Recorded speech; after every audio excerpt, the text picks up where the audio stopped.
PM Modi और UP सरकार की कोशिशों से शिव की नगरी काशी पर्यटन टूरिज्म का हब बन रही है। अब गंगा किनारे बन रही टेंट सिटी पर्यटन को नया आयाम देने वाली है। बढ़ते पर्यटन को देखते हुए वाराणसी में गंगा घाट के दूसरे किनारे रेत पर टेंट सिटी बसाई जा रही है। 150 कमरे की 3 कैटेगरी पर इस टेंट सिटी को बनाया जा रहा है।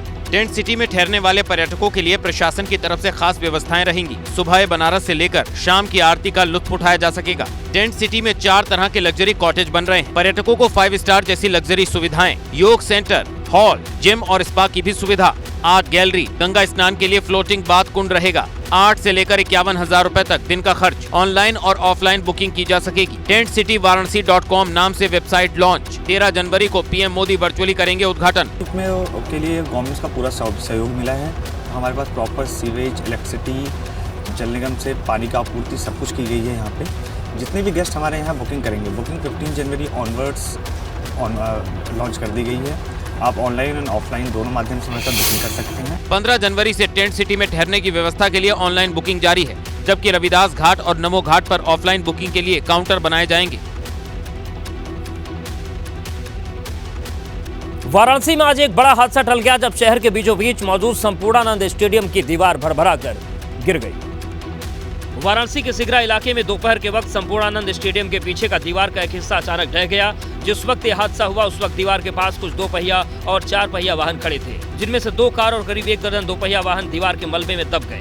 लेकिन गनीमत ये रही कि दीवार तब गिरी जब उसके पास कोई शख्स मौजूद नहीं था, वरना ये बहुत बड़ा हादसा हो सकता था। दीवार टूटने के कारण गाड़ियां जद में आ गई, लेकिन किसी व्यक्ति के घायल होने की खबर नहीं है। ये राहत की बात है। बड़ा हादसा होने से काशी में टला है। इन दिनों स्मार्ट सिटी योजना के तहत सिगरा के संपूर्णानंद स्पोर्ट्स स्टेडियम का कायाकल्प हो रहा है और पहले दौर का काम चल रहा है। बताया जा रहा है कि स्टेडियम के अंदर बाउंड्री वॉल के सहारे गिट्टी रख दी गई थी, जो इस हादसे की वजह बनी क्योंकि दीवार गिट्टी का दबाव सहन नहीं कर पाई और भरभरा कर ढह गई। कुल आदेश है, कार्यदायी संस्था को हमने निर्देशित किया है कि जितनी भी गाड़ियां हैं उसमें जो भी क्षतिग्रस्त हुई हैं पूरा मुआवजा जो ओनर्स हैं उनको दिया जाएगा। हालांकि स्मार्ट सिटी योजना से जुड़े अफसरों ने कहा है कि स्टेडियम के निर्माण से जुड़ी कंपनी उन लोगों को नुकसान का मुआवजा देगी जिनकी गाड़ियां स्टेडियम की दीवार गिरने से क्षतिग्रस्त हुई हैं। कल 2 बाहुबलियों का आमना सामना होने वाला है, लेकिन उससे पहले माफिया मुख्तार को बड़ा झटका लगा है। मुख्तार को पेशी के वक्त पुख्ता सुरक्षा दिए जाने की मांग पर इलाहाबाद हाईकोर्ट ने फौरन सुनवाई करने से मना कर दिया। ऐसे में गाजीपुर की अदालत में पूर्वांचल के 2 बाहुबली मुख्तार और ब्रजेश सिंह का आमना सामना तय है। दरअसल मुख्तार ने पेशी के वक्त कड़ी सुरक्षा की मांग की थी। गाजीपुर कोर्ट में कल पेशी से पहले विशेष सुरक्षा मांगी थी। सुरक्षा में कमांडो, बुलेट प्रूफ जैकेट या गाड़ी देने की मांग की थी। हाईकोर्ट ने मामले में दखल देने से इनकार किया और कहा कि गाजीपुर कोर्ट ने पहले ही सुरक्षा को लेकर अपर मुख्य सचिव गृह को आदेश जारी किया है, तो अलग से आदेश की कोई जरूरत नहीं है। इस जवाब के साथ ही जस्टिस केजे ठाकर की सिंगल बेंच ने सुरक्षा की मांग खारिज कर दी। मुख्तार अंसारी की तरफ से आज इलाहाबाद हाई कोर्ट में एक अर्जी दाखिल की गई थी। इस अर्जी में कहा गया था कि उसकी जान को खतरा है, इसलिए बांदा जेल से गाजीपुर ले जाए जाने के दौरान पैरामिलिट्री फोर्स दी जानी चाहिए। इसके साथ साथ बुलेट प्रूफ जैकेट दी जानी चाहिए।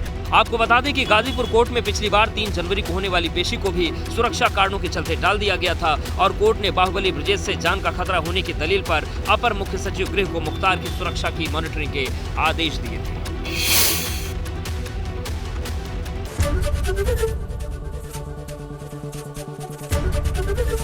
एबीपी गंगा, खबर आपकी, जुबान आपकी।